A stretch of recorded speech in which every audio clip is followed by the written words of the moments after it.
Bismillahirrahmanirrahim. Pembahasan kita kali ini adalah tentang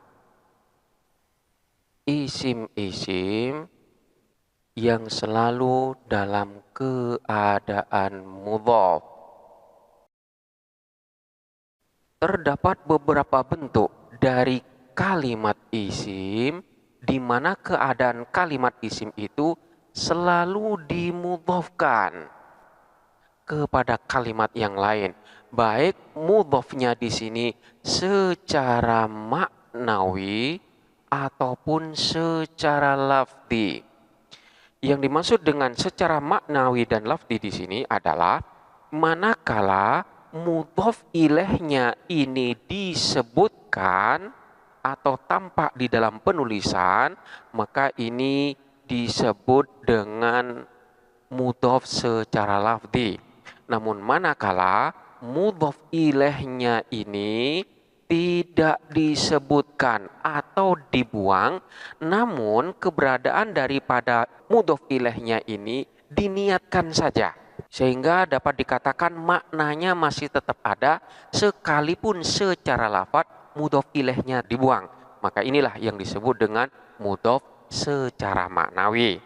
Biasanya di dalam mudhaf maknawi ini, isim yang statusnya sebagai mudhaf itu nanti akan diberi tanwin sebagai ganti dari mudhaf ilaih yang dibuang, dan tanwinnya ini disebut dengan tanwin iwad, yaitu tanwin pengganti. Contohnya seperti yang terjadi pada lafaz kullun atau lafaz ba'dun atau lafaz ayyun atau lafaz-lafaz yang lainnya. Kita ambil contoh seperti lafaz tilka ar-rusulu faddalna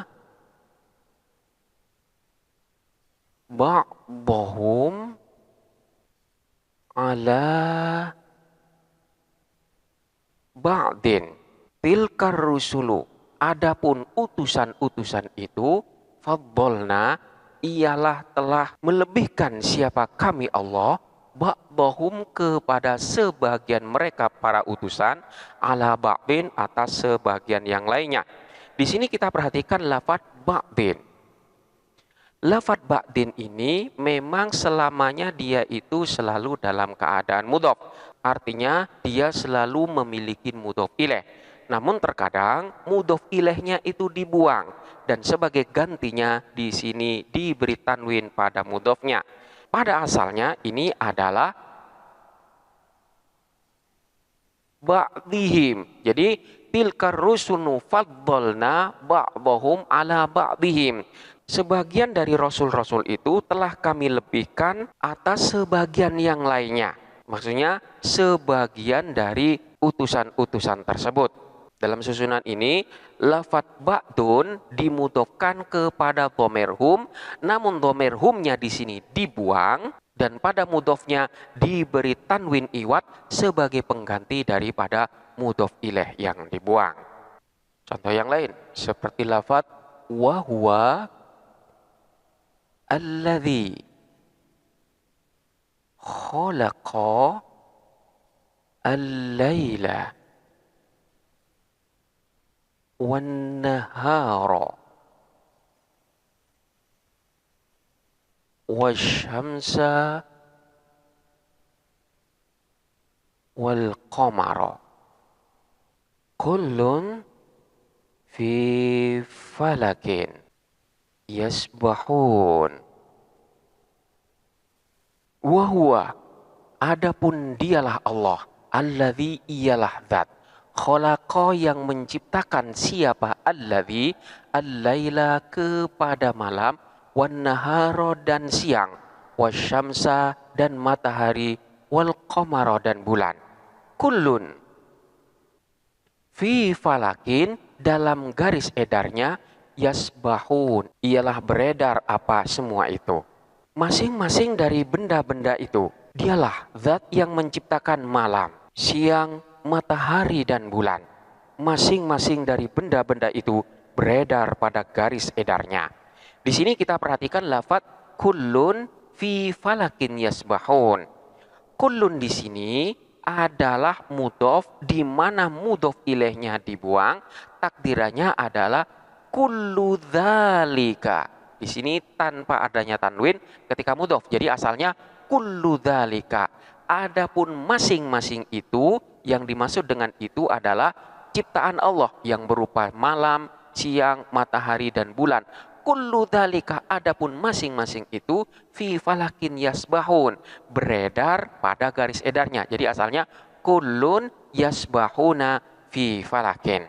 Selanjutnya mudhof ilaihnya di sini dibuang dan pada mudhofnya ini diberi tanwin sebagai ganti dari mudhof ilaih yang dibuang. Jadi asalnya kullun dzalika, setelah dibuang menjadi kullun fi falakin yasbahun. Secara makna mudhof ilaihnya itu tetap ada, namun secara lafadz dia tidak tampak dalam penulisan atau dibuang di dalam penyebutannya.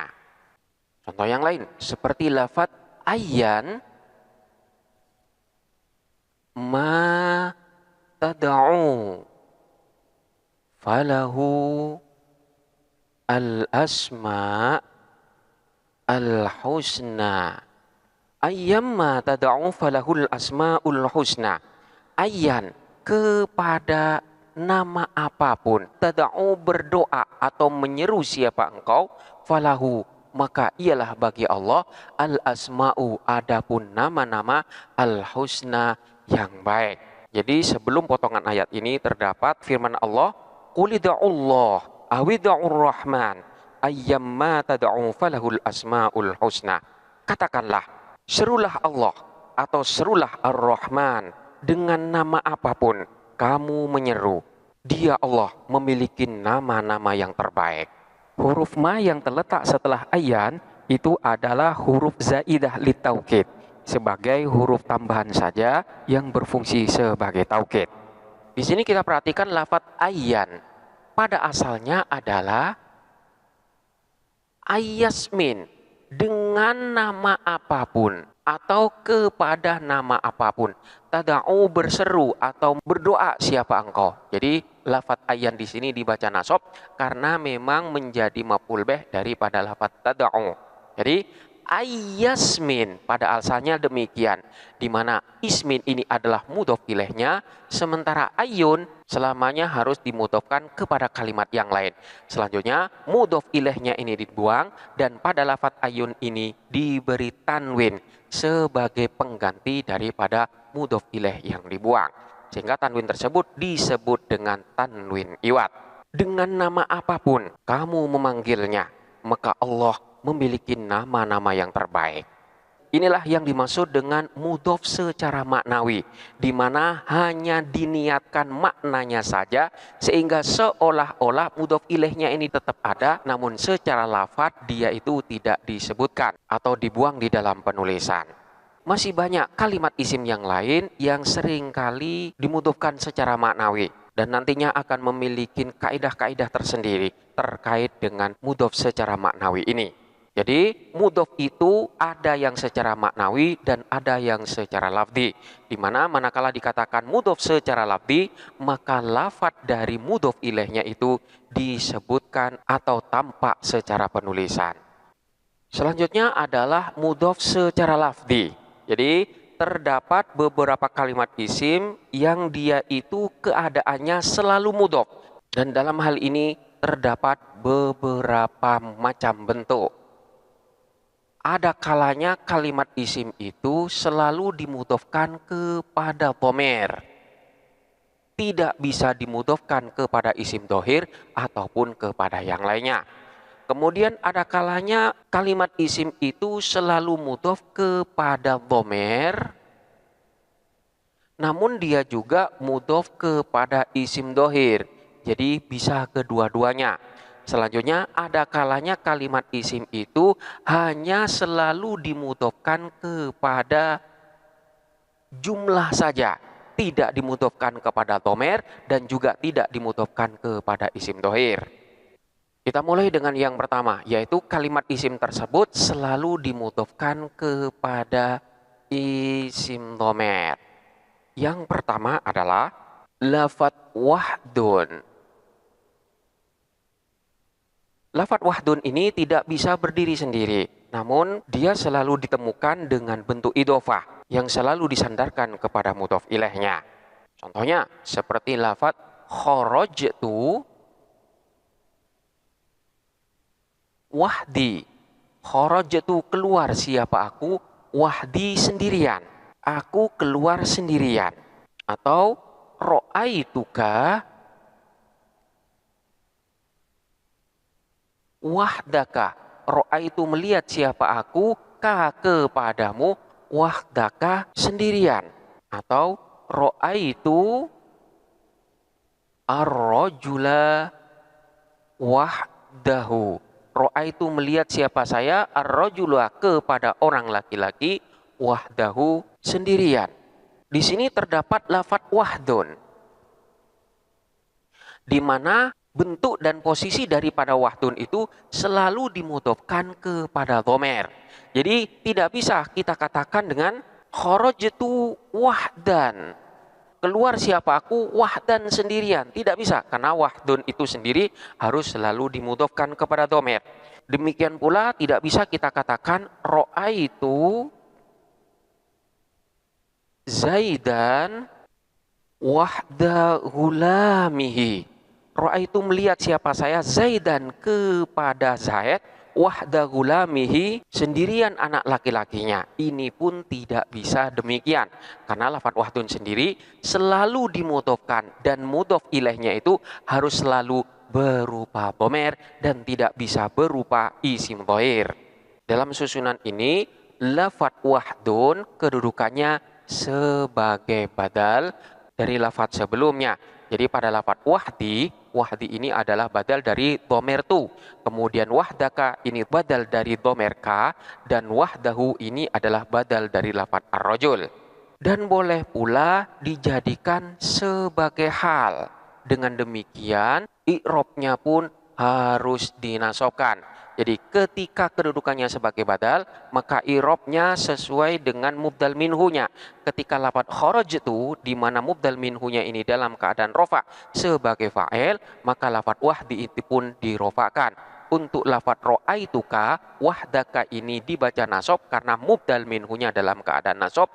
Begitu juga dengan lafadz wahdahu, ini dalam keadaan nasab karena mubdal minhunya dalam keadaan nasab sebagai maf'ul bih. Namun boleh pula kedudukannya sebagai hal, di mana hal ini wajib dibaca nasab. Jadi wahdi, wahdaka, wahdahu ini dalam mahal nasab sebagai hal. Lalu bagaimana dengan kaidah yang mengatakan bahwa hal itu haruslah berupa isim nakiro? Tidak boleh hal itu berupa isim ma'rifat. Sementara lafadz wahdi, wahdaka ataupun wahdahu ini semuanya dalam keadaan mudhof kepada dhamir, dan ini termasuk dalam isim ma'rifat. Ma'rifat karena mudhof kepada isim ma'rifat yang lain. Apakah dapat dibenarkan jikalau kedudukannya sebagai hal, padahal lafadz ini tidak memenuhi syarat untuk dijadikan sebagai hal? Maka dalam hal ini lafadz wahdi, wahdaka atau wahdahu ini nantinya akan ditakwil dengan isim nakiro yang mengandung makna sifat sebagai syarat daripada hal yang harus berupa isim sifat. Takwilannya di sini berupa lafadz munfaridan. Jadi kharajtu munfaridan. Kharajtu keluar siapa aku, munfaridan padahal sendirian. Ra'aituka wahdaka. Ra'aitu melihat siapa saya ka kepadamu, munfaridan padahal kamu sendirian. Ra'aitu ar-rajula wahdahu. Ra'aitu melihat siapa saya, ar-rajula kepada orang laki-laki, wahdahu sendirinya rajul. Ditakwil dengan munfaridan. Jadi aku melihat seorang laki-laki itu munfaridan padahal sendirian. Dengan adanya penakwilan semacam ini, maka dapat dikatakan bahwa wahdi, wahdaka, dan lafadz wahdahu itu dapat berkedudukan sebagai hal untuk menjelaskan keadaan dari sahibul halnya. Sebagaimana contoh yang sering kali kita sebutkan. Asyhadu an la ilaha illallahu wahdahu la syarikalah. di mana lafadz wahdahu di dalam susunan tersebut berkedudukan sebagai hal dengan ditakwil lafadz munfaridan. Jadi asyhadu an la ilaha illallahu munfaridan. Aku bersaksi bahwa tidak ada Tuhan selain Allah, munfaridan, sendirinya Allah. Jadi wahdahu ini dibaca nasab karena berkedudukan sebagai hal. Ini yang pertama, yaitu lafadz wahdun yang posisinya selalu dimudhofkan kepada domer dan tidak bisa dimudhofkan kepada selain domer. Kemudian yang kedua adalah lafadz labbai. Labbai ini maknanya adalah aku memenuhi panggilan. Lafadz ini juga sama dengan lafadz yang tadi, yaitu selalu dalam bentuk idhofah, selalu menjadi mudhof, di mana mudhof ilaihnya haruslah berupa domer. Namun dalam hal ini, untuk lafadz labbai, domernya itu haruslah berupa domer mukhathab. Sehingga nanti akan menjadi labbaika. Jadi domer yang menjadi mudhof ilaihnya itu adalah domer mukhathab. Labbaika, aku memenuhi panggilanmu. Pernyataan ini seringkali disampaikan ketika berada di dalam ibadah haji. Dengan demikian tidak bisa kita katakan labbayya. Aku memenuhi panggilanku sendiri, seolah-olah menjawab diri sendiri. Nah, ini tidak bisa. Atau labbaihi, aku memenuhi panggilannya. Namun yang memanggil di sini tidak hadir atau tidak berada di hadapan kita. Ini pun tidak bisa. Jadi khusus untuk labbai, ini mudhof ilaihnya haruslah berupa domer mukhathab. Dan tidak bisa pula mudhof ilaihnya berupa isim thohir. Seperti lafadz labbai Robbi. Labbai, aku memenuhi panggilan Robbi Tuhanku. Ini juga tidak bisa karena mudhof ilaihnya berupa isim thohir. Atau labbai Zaidin, aku memenuhi panggilan Zaid. Ini juga tidak bisa. Jadi labbai haruslah mudhof ilaihnya berupa domer mukhathab. Kemudian yang ketiga adalah lafadz dawali. Dawali ini juga selalu dalam keadaan mudhof dan mudhof ilaihnya berupa domer. Contohnya seperti lafadz dawalika.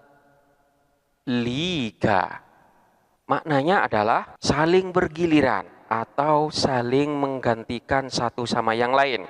Dawali sendiri berasal dari lafadz at-tadaliyu. At-tadali maknanya saling bergiliran. Makna ini sebagaimana yang terdapat di dalam ayat watilkal ayyamu nudawiluha bainan nas. Watilkal ayyamu, adapun hari-hari itu. Yang dimaksud di sini adalah masa kejayaan dan kehancuran. Nudawilu ialah mempergilirkan siapa kami Allah kepada itu tilkal ayyam bainan nasi, di antara manusia. Jadi ada kalanya manusia berada di dalam masa jaya dan ada kalanya dia itu berada di dalam masa keterpurukan. Jadi watilkal ayyamu nudawiluha, semua masa itu selalu dibuat bergiliran oleh Allah. Jadi nudawilu at-tadali ini maknanya adalah saling bergiliran. Begitu juga dengan lafadz dawali, saling bergiliran atau saling melakukan pergantian antara yang satu dengan yang lainnya. Jadi ketika dikatakan dawalika, saling bergiliran dengan dirimu, atau dawalihi, saling bergiliran dengannya, dawaliha, dan seterusnya. Jadi dawali termasuk daripada kalimat isim yang selalu mudhof kepada domer. Kemudian yang keempat adalah lafadz sa'dai. Maknanya adalah is'adan ba'da is'adin. Jadi kebahagiaan di antara kebahagiaan atau memberikan kebahagiaan demi kebahagiaan. Bisa pula diberi makna menghibur dan menghilangkan kesedihan. Lafadz sa'dai ini selalu dalam posisi mudhof dan mudhof ilaihnya harus berupa dhamir, sehingga dapat dikatakan dengan sa'daika, memberi kebahagiaan demi kebahagiaan terhadap dirimu. Biasanya lafadz sa'daika ini digunakan bersamaan dengan lafadz labbaika. Jadi labbaika, sa'daika. Hal ini sebagaimana yang diriwayatkan dari Ibnu Umar, di mana beliau itu mengucapkan di dalam talbiyahnya ketika dalam keadaan berhaji, beliau mengatakan labbaika, sa'daika, wal khairu fi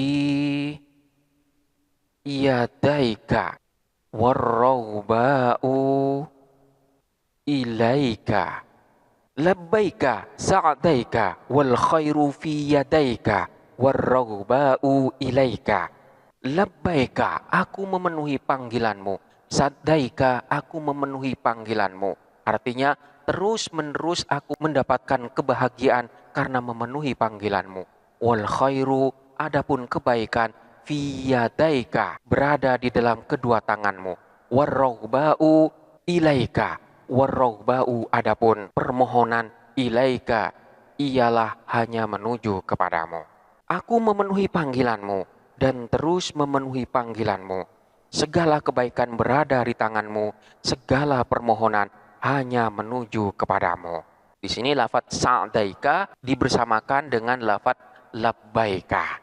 Ini adalah beberapa kalimat isim yang selalu dimudhofkan kepada dhamir dan tidak bisa dimudhofkan kepada yang lainnya.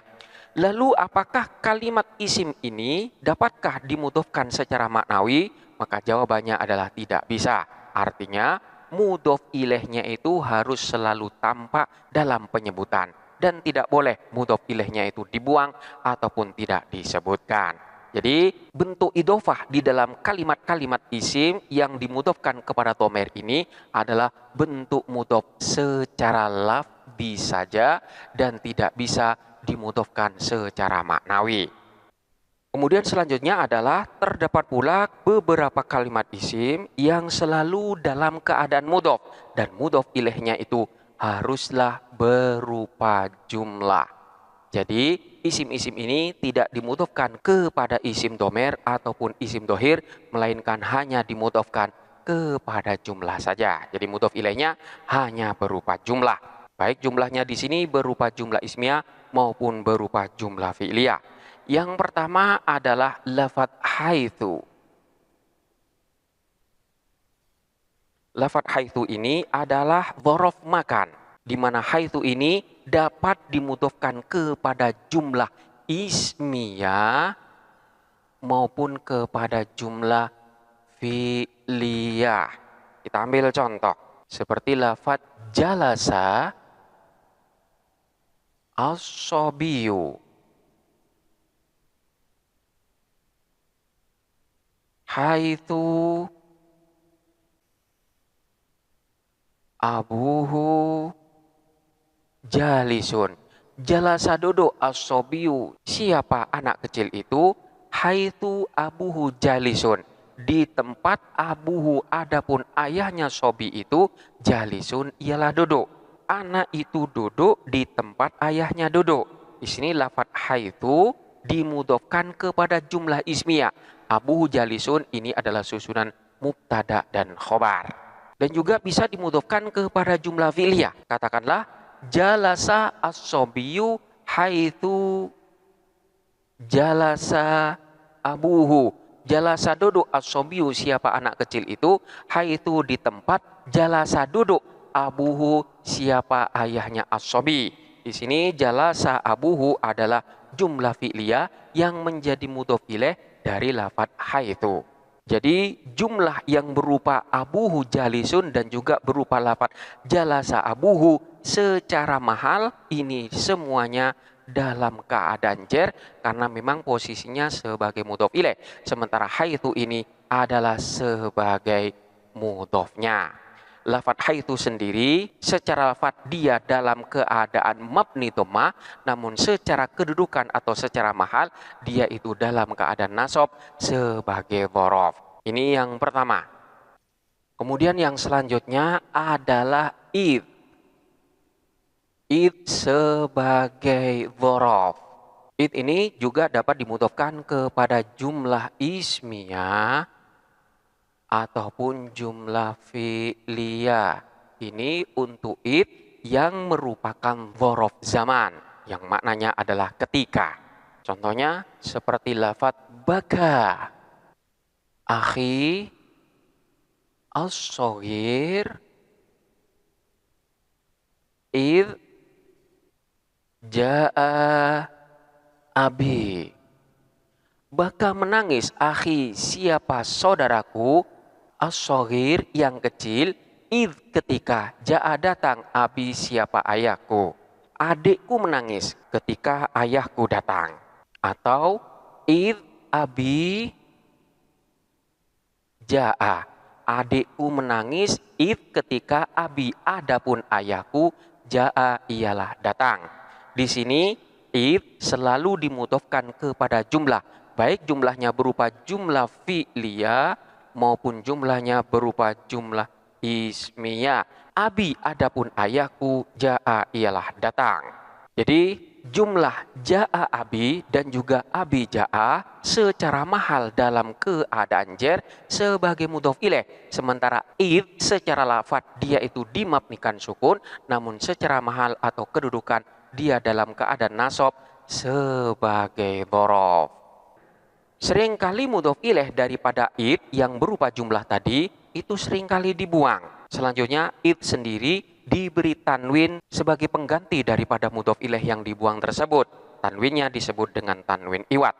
Contohnya yang terdapat pada lafadz yauma idzin tu'radun. Yauma idzin pada hari itu tu'radun. Dihadapkan siapa kalian? Di sini terdapat id di mana mudhof ilaih daripada id yang berupa jumlah ini dibuang. Takdirannya adalah yauma id tub'atsun tu'radun. Yauma pada hari, id ketika, tub'atsuna dibangkitkan siapa kalian, tu'radun dihadapkan siapa kalian kepada Allah. Selanjutnya tub'atsun yang sebagai mudhof ilaihnya ini dibuang, dan pada lafadz id ini diberi tanwin iwad sebagai pengganti dari mudhof ilaih yang dibuang, sehingga menjadi yauma idzin tu'radun. Kemudian yang ketiga adalah idza. Idza yang sebagai dzaraf. Untuk idza ini hanya selalu dimudhofkan kepada jumlah fi'liyah saja dan tidak bisa dimudhofkan kepada jumlah ismiyah. Contohnya seperti lafadz atika idza tala'at asyamsu. Atika datang siapa aku ka kepadamu, idza ketika tola'at terbit asyamsu apa matahari. Aku datang kepadamu ketika matahari terbit. Di sini idza dimudhofkan kepada jumlah fi'liyah, sehingga jumlah fi'liyah itu secara mahal dalam keadaan jar karena kedudukannya sebagai mudhof ilaih. Idza sendiri adalah sebagai mudhof yang dalam mahal nasab sebagai dzaraf. Namun di sini secara lafadz dia itu tetap dimabnikan sukun. Selanjutnya seringkali kita mendapatkan di dalam Al-Qur'an setelah lafadz idza itu adalah kalimat isim yang dalam keadaan rofa. Seperti yang terdapat di dalam ayat idza asyamsu kuwirat. Idza syamsu kuwirat. Di sini setelahnya idza adalah berupa kalimat isim yang dalam keadaan rofa.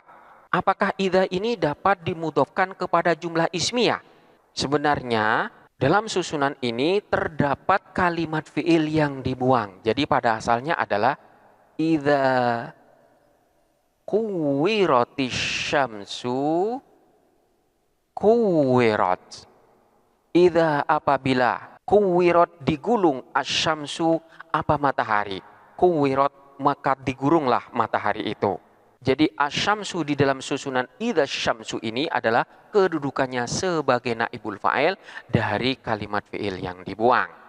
Idza syamsu kuwirat asalnya idza kuwiratis syamsu kuwirat. Selanjutnya terdapat lafat-lafat yang lain di mana lafat-lafat itu dapat menempatin di tempatnya id atau idza sebagai dzaraf.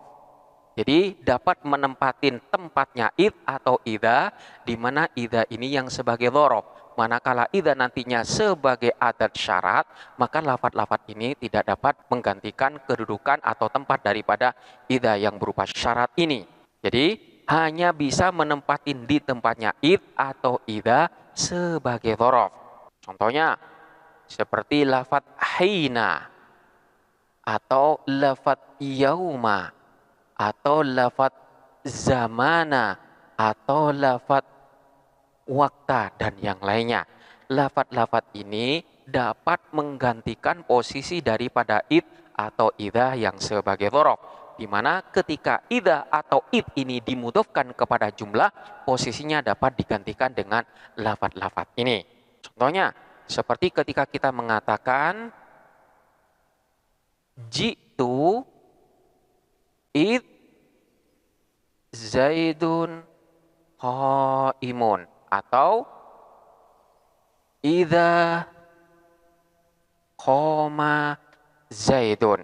Jitu datang siapa aku, id ketika zaidun adapun zaid qaimun ialah berdiri. Jitu datang siapa aku, idza ketika qama berdiri, zaidun siapa zaid.